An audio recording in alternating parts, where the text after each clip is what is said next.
আপনারা এখন যে গ্রামটা দেখতে পারছেন তার নাম হল দেবীপুর। গ্রামের মাঝখানে ভাঙাচোরা একটা পুরনো ঘড়িঘর। সুবর্ণা ঠাকুমার কুচকানো মুখ, হাতে লাঠি। গ্রামবাসীদের উদ্দেশ্যে বললেন, ওই ঘড়িঘরের কাছে যাওয়া উচিত না। শেষবার যখন বাজল 5 জন মানুষ অদৃশ্য হয়ে গেল। শহর থেকে গবেষক অর্ণব গ্রামে পৌঁছায়। গ্রামের মানুষ কৌতূহল নিয়ে তাকিয়ে আছে। অর্ণব হেসে বলল, এই সেই দেবীপুর। ঘড়িঘরের রহস্য আমি উদ্ঘাটন করব। রাতে অর্ণব ঘরে বসে সে দেখল ঘড়ি 12টায় থেমে গেল। হঠাৎ টিক টিক শব্দ শোনা গেল। কিন্তু ঘড়ি তো চলছে না, টিকটিক আওয়াজ আসছে কিভাবে? কয়জন গ্রামবাসী পুকুর পাড়ে দাঁড়িয়ে বলছে, ঘড়িঘর বাজলেই সময় বদলায়। হ্যাঁ, শুনেছি যারা ওখানে যায় তারা অন্য কালে আটকে যায়। অর্ণব একা একা রাতে বেরিয়ে পড়ল ঘড়িঘরের দিকে। সে টাওয়ারের সামনে এসে দাঁড়াল। পেঁচার ডাক, বাতাসে লণ্ঠন দুলছে। সে ঘড়িঘরের ভেতরে গিয়ে দেখল ভাঙা সিঁড়ি, দেয়ালে অজস্র হাতের দাগ, মাকড়সার জাল ঝুলছে। এত হাতের ছাপ, মনে হচ্ছে কেউ মুক্তি চাইছিল। হঠাৎ ঠান্ডা হাওয়া বইতে থাকে। ফিসফিসানি কণ্ঠ শোনা গেল, ফিরে যা। অর্ণব ভয়ে কাঁপতে লাগল। তাও সে বলল, কে আছো এখানে? কোনো উত্তর এলো না। অর্ণব আস্তে আস্তে টাওয়ারের উপরের ঘরে উঠল। সে সেখানে বড় ঘড়ির কাঁটা দেখতে পেল। ঘড়ির কাঁটা তো নড়ছে, কারা চালাচ্ছে? হঠাৎ গম্ভীর কণ্ঠস্বর শোনা গেল, আমি সময়, আমি প্রেত, তুই চলে এসেছিস ভুল সময়ে। হঠাৎ ঘড়ির ঘণ্টা বাজতে শুরু করল। হঠাৎ গ্রাম অদৃশ্য হয়ে যায়।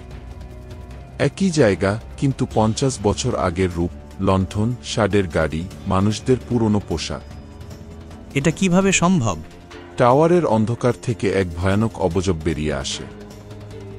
সময়ের পেত গর্জে ওঠে, বলে, এখন তুই আমার নাটকের চরিত্র। শেষ না হওয়া পর্যন্ত তুই আর ফিরবি না। হঠাৎ পুরনো গ্রামের হাট দেখা গেল, কিন্তু সবই অদ্ভুতভাবে ধীরে চলছে। অর্ণব হাঁটছে, কিন্তু দেখছে চারপাশের মানুষ যেন থেমে আছে অর্ধেক কাজে। কেউ হাঁটার ভঙ্গিতে স্থির, কেউ কথা বলছে অথচ ঠোঁট নড়ছে না। অর্ণব দেখতে পেল হাটের মাঝখানে এক বুড়ো সাধু দাঁড়িয়ে আছেন। সাধুর কুচকানো মুখ, চোখ দুটো বন্ধ, হাতে ত্রিশূল। সাধু ধীর গলায় বলল, তুই এলি কেন এখানে? এই গ্রাম প্রেতের ঘুড়িতে আটকে আছে 50 বছর ধরে। মানে, তাহলে গ্রামের মানুষরা বেঁচে আছে নাকি মৃত? তারা জীবিতও নয়, মৃতও নয়, শুধু সময়ের ভেতরে বন্দী। হঠাৎ আকাশ কালো হয়ে যায়। ঝিরঝির বৃষ্টি ও বজ্রপাত শুরু হল। ঘড়িঘরের থেকে ঘণ্টার শব্দ শোনা গেল, যেন হৃদয় কেঁপে উঠছে। সময়ের প্রেত দূর থেকে হাসছে। তাকে দেখা যাচ্ছে না, শুধু হাসির শব্দ শোনা যাচ্ছে। সময়ের প্রেত গম্ভীর স্বরে বলে উঠল, যে একবার এখানে আসে সে আমার নাটকে আটকা পড়ে যায়। এ নাটকের আমি পরিচালক। না, আমি বের হওয়ার উপায় খুঁজব। এই রহস্য আমি ভেদ করব। অর্ণব আবার একা একা লণ্ঠন হাতে ঘড়িঘরের দিকে এগোল। অর্ণব ঘড়িঘরের সামনে এসে পৌঁছাল।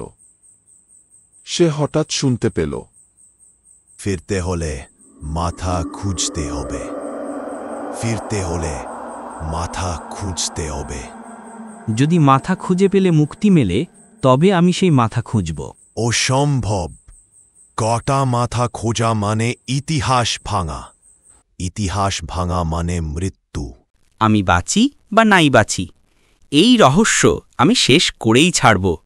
বলো, কোথায় পাবো সেই মাথা? অদৃশ্য কণ্ঠ বলল, এই গ্রামের উত্তর দিকে নদীর পাশে যাও, সেখানে সব উত্তর পাবে। অর্ণব নদীর ধারে এসে পৌঁছাল। সেখানে সে একজন তান্ত্রিককে দেখতে পেল। সে তান্ত্রিক বলে উঠলেন, রহস্য জানতে এসেছিস? হ্যাঁ, কিন্তু আপনি কিভাবে জানলেন?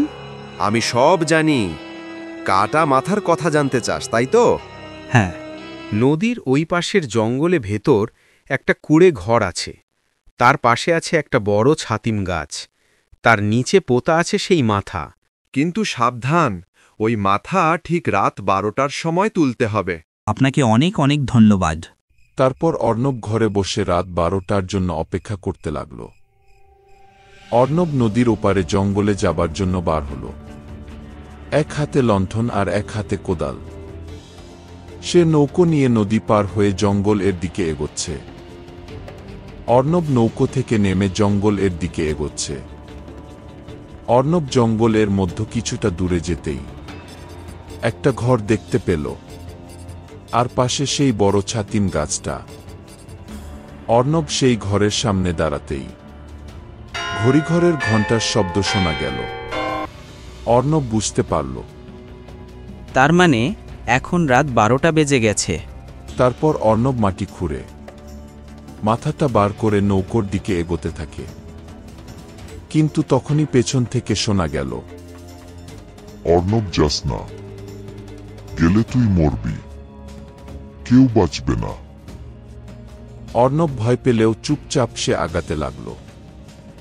সে নৌকোর কাছে পৌঁছে তাড়াতাড়ি নৌকো নিয়ে রওনা দিল তান্ত্রিক বাবার কাছে। সে তান্ত্রিক এর কাছে এসে পৌঁছাল। তারপর মাথাটা তাকে দিল। তান্ত্রিক আগুন ধরিয়ে মাথাটা আগুনের মধ্যে ফেলে দিল। ঠিক তখনই ঘড়িঘর আস্তে আস্তে অদৃশ্য হয়ে গেল। চারদিকে ধুলো, আগুন, বজ্রপাত। তারা ভেবেছিল অভিশাপ শেষ হয়েছে। কিন্তু সময় কখনো থামে না। সে কেবল রূপ বদলায়। সময়কে ভাঙা যায়, কিন্তু তার ছায়া থেকে কখনোই পালানো যায় না।